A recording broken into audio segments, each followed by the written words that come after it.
Me parece un surfer todo el tiempo. Bueno, vamos a ir a hablar con Mario González. Mario González es concejal en París por el distrito número 18. Habla perfecto castellano porque además viene de una familia de argentinos. También es el hijo Jairo.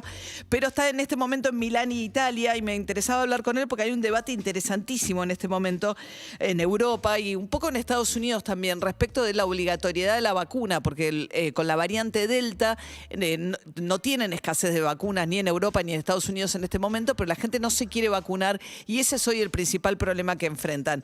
Mario, gracias como siempre por atendernos. Buen día. Hola, buen día. ¿Cómo estáis? Bien, todo bien.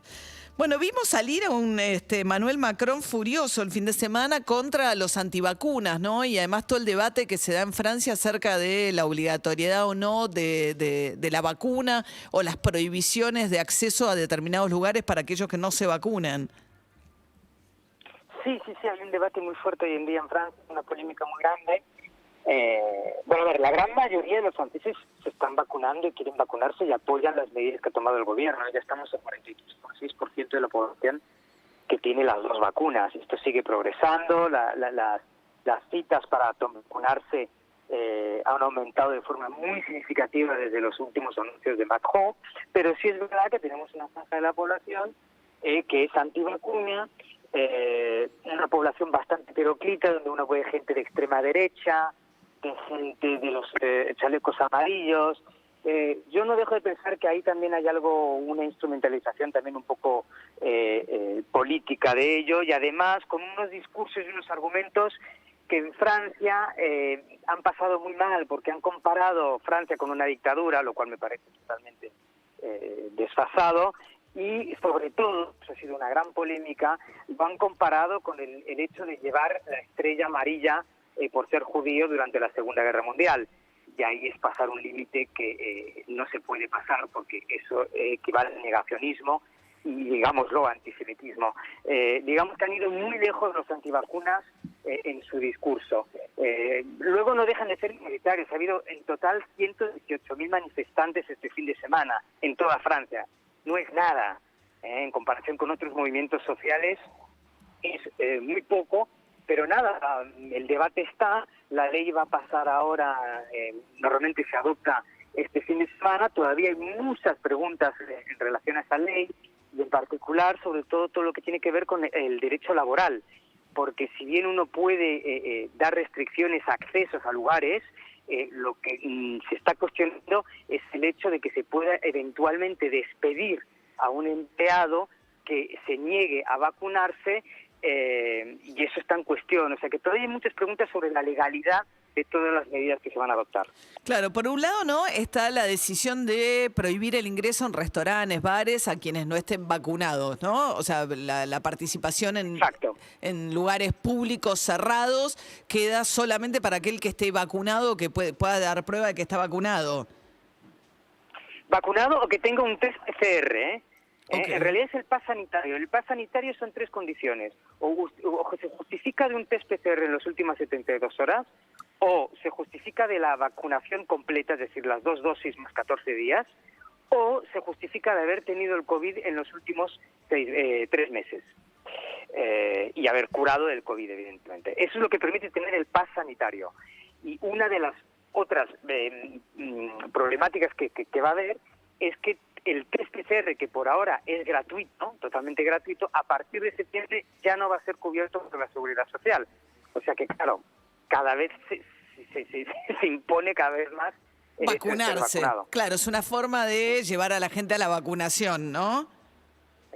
Exacto, progresivamente. Ahora, la obligatoriedad, digamos, hay todos los países tienen su calendario de vacunas obligatorias. La discusión acá es porque son vacunas que están en etapa experimental, ¿no? ¿Cómo hace el Estado para obligar la vacunación, a tomar vacunas de una vacuna que todavía no terminó todas sus fases de experimentación? Sí, ese es uno de los mayores argumentos de los antivacunas. Lo que pasa es que es un argumento un poco leve, es decir, es un argumento que uno podía entender al principio de las vacunaciones, en el mes de diciembre. Lo que pasa es que ya van millones y millones y millones y millones de personas que han sido vacunadas y no se ve salvo con AstraZeneca, en algunos casos pero muy precisos, no se han visto efectos secundarios significativos. Y al contrario, lo que se ve, y el ejemplo más llamativo es el de Inglaterra, donde la población está vacunada prácticamente al 70%, hay 50.000 contaminaciones por día y, sin embargo, el sistema hospitalario no está colapsando. Está saturado, guarda, pero no está colapsado, como podría haber estado con 50.000 contaminaciones hace 6 u 8 meses. Claro. Y está pasando un poco lo mismo en Francia. Hemos vuelto a pasar una tasa de incidencia al 50%, estamos a 12.000 contaminados por día aproximadamente ahora, y sin embargo el sistema de terapia intensiva de Francia por ahora no está saturado. Y eso refleja muy bien el efecto de la vacuna, es decir, que cuando uno se vacuna, si se contagia, de todas formas las consecuencias de la enfermedad son mucho menores que si uno no está vacunado. Claro. Es decir, que la vacuna no solo protege, sino que si uno contrae el virus, también protege porque los efectos son menores. Y luego, en cuanto al discurso antivacunas, yo creo que hay un argumento muy importante. Hay dos argumentos, yo diría, históricos que hay que recordar. Como verás, yo soy muy pro vacuna. Sí, claro. Sí, todos somos acá. Sí, yo soy totalmente pro vacuna. Pero hay dos argumentos muy importantes. El primero es el de Pasteur. Pasteur, que fue el que inventó la vacunación. Cuando Pasteur inventó la vacunación, la probó de manera experimental en un niño que había sido mordido. Y era de forma totalmente experimental. Y salvó al niño, y salvando al niño, salvó a millones y millones de personas, porque gracias a haber salvado a ese niño, logró captar capital para financiar lo que se llamó luego la Institut Pasteur. Ese es el primer argumento. Y el segundo, hay que recordar que la técnica de vacunación de Pfizer y de las otras vacunas es el ARN mensajero. Esa técnica fue descubierta por franceses hace más de 30 años. Es decir, que el ARN mensajero no es una técnica que estamos desarrollando hace ya un año y pico. No, es una técnica que lleva ya más de 30 años.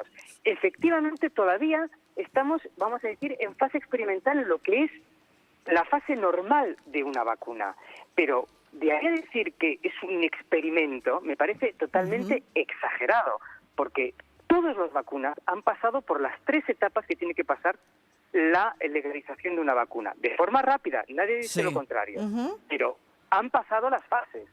Entonces, claro, vamos a ver cómo sigue este discurso de antivacunas, pero el gobierno creo que no va a ceder. La única reserva que daría es sobre las restricciones a nivel laboral.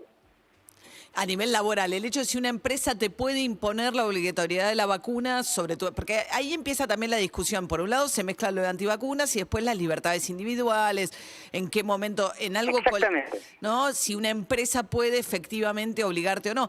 De hecho, hay una discusión ahora enorme con el estado de Florida y los cruceros, porque los cruceros, para poder volver a operar en condiciones seguras, que salen mucho de Miami y de Florida, quieren obligar a que los pasajeros entren con vacunados. Y el estado de Florida no los está dejando porque considera que no le podés imponer a los pasajeros de un crucero la obligatoriedad de vacunarse como requisito para embarcarse.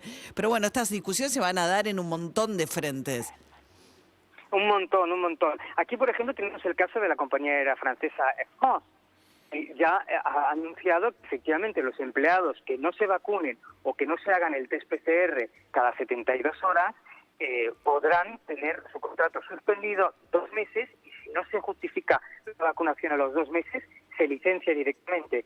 Y eso efectivamente funciona, pero cuestiona sobre todo por una razón muy precisa del derecho laboral europeo, que es que el que emplea no tiene acceso y no puede tener acceso ni puede exigir el fichero médico de sus empleados.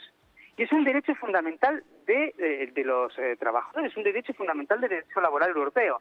Entonces ahí hay una cuestión jurídica interesante y hay que ver cómo se resuelve eso. Claro. Exacto, pero es la única reserva que yo vería en todas las medidas que se han anunciado. Pero efectivamente, yo te voy a decir sinceramente, es algo que me da que en el país de Pasteur, del inventor de la vacuna, en todo este tipo de polémica, eso refleja 2 problemas de la sociedad, yo creo, actual nuestra. La primera es esa desinformación permanente que vivimos desde hace ya 20, 25 años. por culpa de Internet, de los complotistas, de toda esa falsa información, fake news Sí. permanente que circula permanentemente. Está haciendo muchísimo daño. Esa es la primera consecuencia. Y la segunda es que estamos en una sociedad cada vez más individualista, es decir, perdemos el sentido colectivo. El sentido colectivo es pagar impuestos y es también vacunarse, porque es protegerse a sí mismo, pero es también proteger a los otros, es proteger a la sociedad. Claro. Es un efecto solidario, es un efecto de civismo. Y hoy en día estamos cada vez más con gente que es yo pienso en mí Claro. y en mí. Y así no se construye una sociedad. La verdad. Eso no es ser ni cívico ni ser social, eso es ser un individualista, egoísta, que es totalmente contrario a lo que rige cualquier sociedad normal. Y claro. Bien, Mario González, me gusta este énfasis, esta defensa de la vacuna. Él es concejal en París por el distrito 18, está en Milán, en Italia, y nos habla un poco de lo que está pasando con el movimiento de los que se niegan a vacunarse y las decisiones que tienen que tomar los gobiernos para, tratar de avanzar sobre la vacunación de manera tal de conseguir un número suficiente que genere la inmunidad de rebaño, como le dicen. Gracias, Mario. Exacto. Gracias a vosotros. Hasta Adiós. luego. También en Estados Unidos, Joe Biden le apuntó contra Facebook esto que nos decía Mario, que la responsabilidad de las fake news y las noticias falsas en el nacimiento y surgimiento y fortalecimiento de los movimientos antivacunas, circulan mucho por internet, y el presidente de Estados Unidos, que tiene el mismo problema que Macron en Francia, que es que no se quieren vacunar un sector importante de la población, salió a culpar a Facebook por ser una red social muy irresponsable que propaga información falsa sobre las vacunas. 4 minutos para las 7 de la mañana. Diego Fernández, ¿cómo está el tránsito a esta hora de lunes, vacaciones e invierno? No sé si se siente. María, sí, se siente algo menor el ritmo de circulación en las grandes autopistas de ingreso a la capital federal. En el barrio porteño de Palermo, en plena persecución esta madrugada, un patrullero de la policía de la ciudad se estrelló contra un árbol. Ocurrió en Avenida del Libertador y Olleros. Manejar con cuidado por aquel sector. Los efectivos resultaron con algunas heridas. Mientras tanto, los servicios, María, por ahora, los trenes, subtes y premetro operan con normalidad. Vamos a recordar que desde el próximo lunes 2 de agosto vuelve el estacionamiento medido a la ciudad de Buenos Aires. Se terminan las vacaciones de invierno, Sí. También finalizan las vacaciones para estacionar en cualquier lado, María. Sí, señora, desde el 2 de agosto. De la finalización de las vacaciones de invierno, exactamente del lunes 2 de agosto, así que